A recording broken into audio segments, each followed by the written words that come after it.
Good morning, everyone. Welcome to Science with Jane. It's Friday morning, March 20th. I am here today to talk about a very important topic, and that is staying healthy. So we all want to stay healthy right now. I'm sure all of you know that there's this thing called the coronavirus or the novel coronavirus, which is producing a disease called COVID-19 in a lot of people. So this episode is all about what you can do to stay healthy and what scientists are learning about this disease. So a couple of topics we'll cover today are wash your hands, don't touch your face, and you want to try to practice what's called social distancing, which means you stay away from other people who don't live in your same house as much as you can. And we'll talk about the reasons for that. I'm going to actually have you listen to a podcast, which I did not make. So on the document that's below this video, there is a link to the Brains On podcast called Understanding Coronavirus and How Germs Spread. Now, this podcast was recorded on March 10th, 2020. That was only 10 days ago, but actually a lot has happened in the past 10 days. So at the beginning of the podcast, there's a kid talking with one of the people that do the podcast about how some kids are staying home from school. And I know now basically most kids are staying home from school. So that's a big difference that occurred in the past couple of days. However, the science that they talk about in this podcast about how viruses spread and about coronavirus itself and about what you can do to stop germs from spreading, still totally valid. So I highly recommend that you listen to that. I want to talk a little bit before I get to the activities about this thing called social distancing. So that means basically trying not to come in contact with other people. Now raise your hand if you have someone in your house that still needs to go to work. Maybe they work in a hospital, maybe they work in a grocery store. Those are all still jobs that we need people to do. So when those people go to work, we want them to be super safe, which means the rest of us that don't need to do those jobs should try to stay at home. Also, those people who do still need to go to work, we want them to know you can know all this stuff about how they can be safe, like washing their hands and not touching their face, all those same things. So if you have a grown-up at home who still needs to go to work, please give them a big thank you and a high five from me, because I really appreciate that I can do science teaching from the treehouse or inside my actual house. I don't actually live in the treehouse. And I can help keep everybody safe by staying away from other people. Okay, so if you are a younger kid or an older kid, you should watch the podcast or listen to the podcast now. After you've listened to that, you can come back here and I will go through the activities, except my papers are sticking together. Aha. So here we have the younger kid activity. Now on the podcast, it gave some suggestions for how to time yourself for washing your hands with different songs. So one activity for you today is to think of a song, a poem, or even a prayer, something you have memorized, and say it out loud or sing it, and have a grown-up time you. So you would write down the title of your thing here, and then write down the time in seconds it took.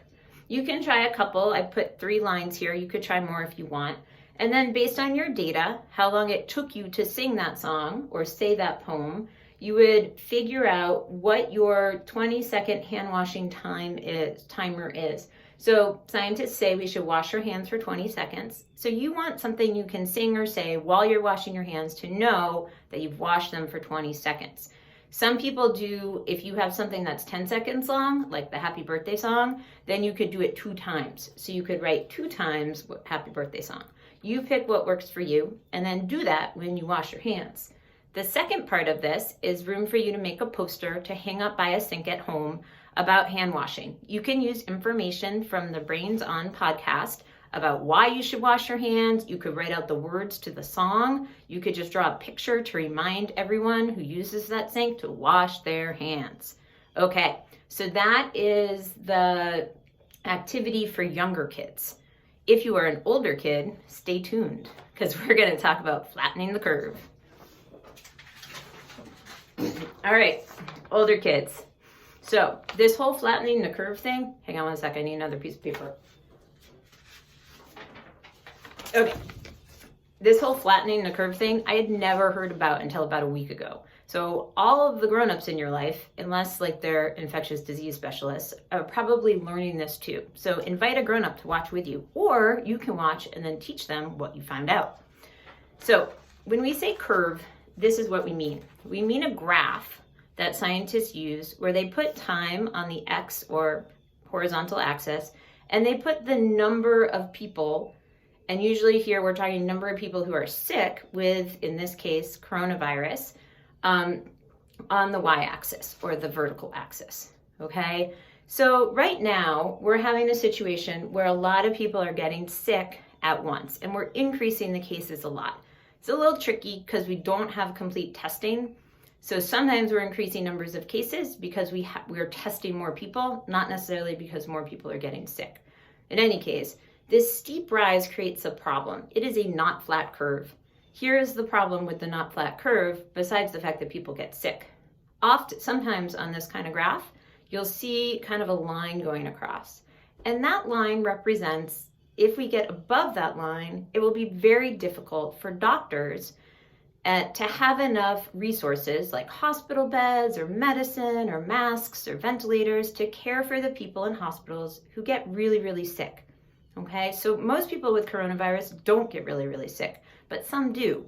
So if too many people get sick at once, it's very difficult for all those doctors and nurses and other healthcare workers to care for those people effectively.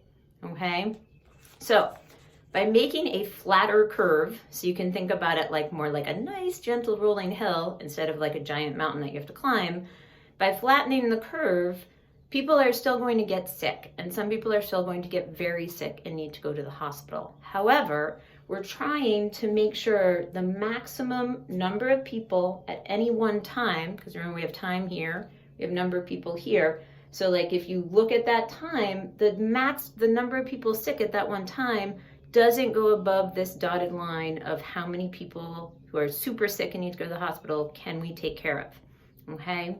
So that's what flattening the curve means.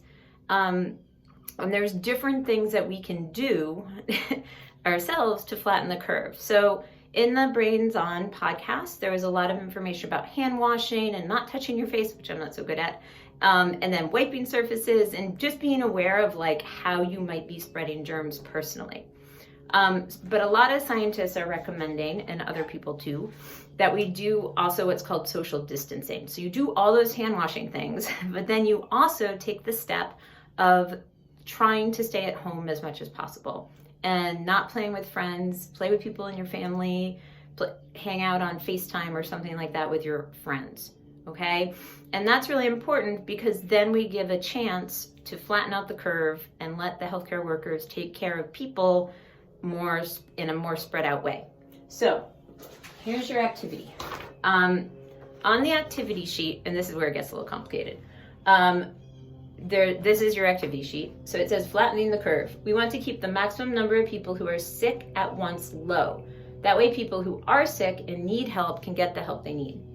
So you are going to use this online simulation, that's a link there, of a made-up virus called simultatus, so it's made up, it's not actually the coronavirus, to collect data. Okay, this is a really cool, it's actually an article that has the simulations embedded in it from the Washington Post, so you can click that link.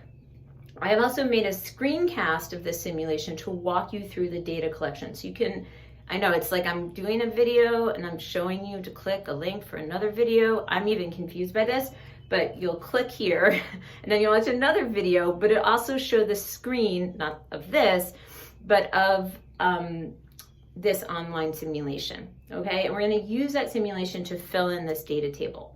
Okay, so you're going to do that, not with this video. And basically you're going to get the maximum number of people sick at once and number of healthy people at the end of the model with different types of movement using this simultatus model. So that's that whole big thing, okay? And I'm gonna just read these think it over questions and then you should go do some modeling and collect some data. So how is the simultatus, I can't really say that well, simultatus model different from COVID-19 in the real world? Which type of movement flattened the curve the most? And remember, that's that whole making that number go down. have you changed your behavior to help your community, or how have you changed your behavior to help your community flatten the curve? How do you think combining good hand washing and social distancing would impact the curve? So in these models, like it's very simple, right? So they didn't put good hand washing versus not good hand washing into the model. So you can think about how would adding good hand washing impact your numbers, okay? So models are really useful because they let scientists with a computer model play around with what might happen if people do certain things. So that's what we're gonna see with this. So thank you very much. I'm not going to record videos over the weekend, but I will be back on Monday. And I'm looking forward to seeing how people like the data collection here. Okay, bye.